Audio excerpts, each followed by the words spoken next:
ಡಿ.ಕೆ. ಶಿವಕುಮಾರ್ ಅವರು ನೂತನ ಮುಖ್ಯಮಂತ್ರಿಯಾಗಿ ಪ್ರಮಾಣ ವಚನ ಸ್ವೀಕಾರ ಮಾಡಿದಂತಹ ಟೈಮಲ್ಲಿ ಅವರ ಜೊತೆಗೆ 13 ಜನ ಸಚಿವರಾಗಿ ಪ್ರಮಾಣ ವಚನ ಸ್ವೀಕಾರ ಮಾಡಿದಂತಹ ಟೈಮಲ್ಲಿ ನಾವು ಕೂಡ ನೋಡಿದ್ವಿ ಲೀಸ್ಟನ್ನು. 13 ಜನ, ಅದರಲ್ಲಿ ಯಾವುದಾದ್ರೂ ಮಹಿಳೆಯರ ಹೆಸರಿದೆಯಾ, ಮಹಿಳಾ ಕೋಟಾದಲ್ಲಿ ಯಾರಿಗಾದ್ರೂ ಸ್ಥಾನಮಾನ ಕಲ್ಪಿಸಲಾಗಿದೆಯಾ ಅಂತ ಹೇಳಿ ಒಬ್ಬರ ಹೆಸರು ಕೂಡ ಇರಲಿಲ್ಲ. ಕೊನೆಗೆ ಕಳೆದ ಬಾರಿ ಆದಂತಹ ಲಕ್ಷ್ಮೀ ಹೆಬ್ಬಾಳ್ಕರ್ ಅವರೇ ಮತ್ತೊಮ್ಮೆ ಸಚಿವೆ ಆಗ್ತಾರಾ ಅನ್ನುವ ನಿರೀಕ್ಷೆ ಕೂಡ ಇತ್ತು. ಬಟ್ ಆ ನಿರೀಕ್ಷೆ ಎಲ್ಲವೂ ಕೂಡ ಹುಸಿಯಾಗತ್ತೆ. ಆ ನಿರೀಕ್ಷೆ ಹುಸಿಯಾಗತ್ತೆ. ಲಕ್ಷ್ಮೀ ಹೆಬ್ಬಾಳ್ಕರ್ ಅವರು ಕೂಡ ಮಂತ್ರಿ ಆಗಲ್ಲ. ಡಿ.ಕೆ. ಶಿವಕುಮಾರ್ ಅವರ ಜೊತೆಗೆ ಅವರ ಸಂಪುಟಕ್ಕೆ 13 ಜನ ಪುರುಷರೇ ಸೇರ್ಪಡೆಯಾಗ್ತಾರೆ, ಮಹಿಳೆಯರು ಒಬ್ಬರೂ ಇಲ್ಲ. ಆಗ ಒಂದಷ್ಟು ವಿರೋಧಗಳು ವ್ಯಕ್ತವಾಗುತ್ತೆ. ನಿಮ್ಮ ಸ್ಪೀಡ್ ನ್ಯೂಸ್ ಕನ್ನಡ ಕೂಡ ಮಹಿಳೆಯರ ಪರ ಧ್ವನಿ ಎತ್ತತ್ತೆ. ನೋಡಿ, ಮಹಿಳಾ ಪರ ಸರ್ಕಾರ, ಮಹಿಳೆಯರಿಗೋಸ್ಕರ ಗೃಹಲಕ್ಷ್ಮಿ, ಮಹಿಳೆಯರಿಗೋಸ್ಕರ ಶಕ್ತಿ ಬರೀ ಓಟಾಗಿ ಬಳಸ್ಕೊಳುತ್ತಾ ಕಾಂಗ್ರೆಸ್ಸು?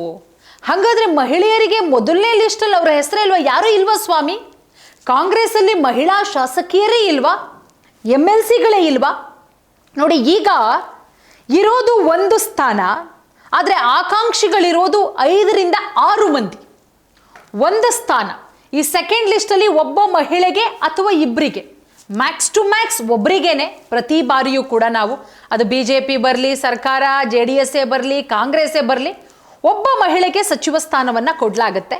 ಹಾಗಾಗಿ ಇರೋದು ಒಂದೇ 1 ಸ್ಥಾನ, ಆಕಾಂಕ್ಷಿಗಳಿರೋದು 5 ರಿಂದ 6.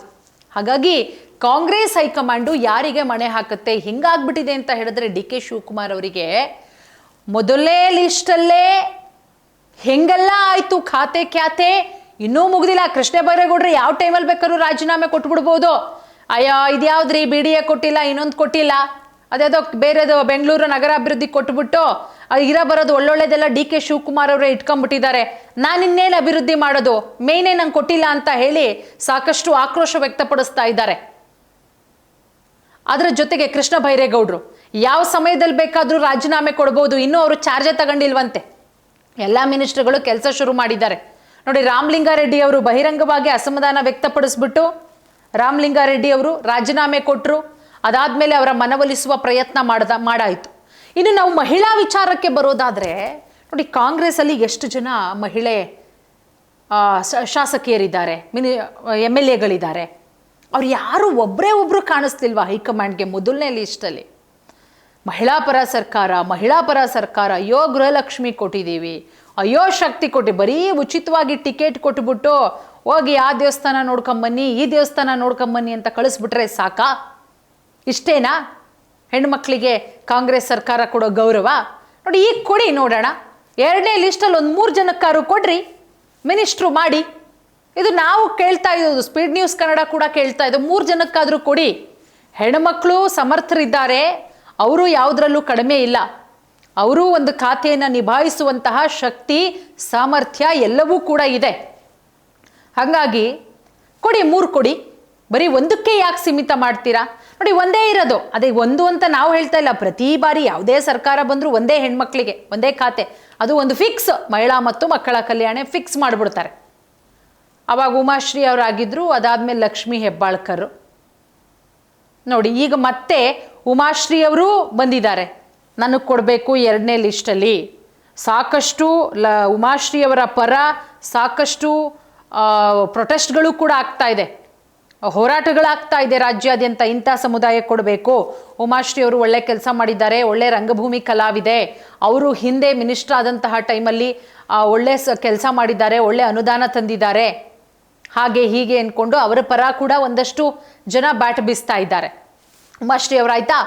ಮತ್ತೊಂದು ಲಕ್ಷ್ಮೀ ಹೆಬ್ಬಾಳ್ಕರ್ ಅವರ ಸರದಿ. ಲಕ್ಷ್ಮೀ ಹೆಬ್ಬಾಳ್ಕರ್ ಅವರು ಆ ಭಾಗದಲ್ಲಿ ಸಿಕ್ಕಾಪಟ್ಟೆ ಪವರ್ಫುಲ್ ಲೀಡರು, ಮಂತ್ರಿ ಆದಂತಹ ಟೈಮಲ್ಲಿ 3 ವರ್ಷಗಳ ಕಾಲ ಒಳ್ಳೆ ಕೆಲಸ ಮಾಡಿದ್ದಾರೆ. ಇನ್ನೀಗ ಅವ್ರನ್ನ ಕೈ ಬಿಡೋಕ್ಕಾಗತ್ತಾ? 2ನೇ ಲಿಸ್ಟಲ್ಲಿ ಲಕ್ಷ್ಮೀ ಹೆಬ್ಬಾಳ್ಕರ್ ಅವರು ನನ್ನ ಹೆಸರು ಇರಲೇಬೇಕು ಅಂದಿದ್ದಾರೆ. ಇರಲಿಲ್ಲ ಅಂದರೆ ಅವ್ರು ಯಾವ ರೀತಿ ಆಗ್ಬಿಡ್ತಾರೋ ಗೊತ್ತಿಲ್ಲ. ಅದೊಂದು ಅದಾಯ್ತಾ.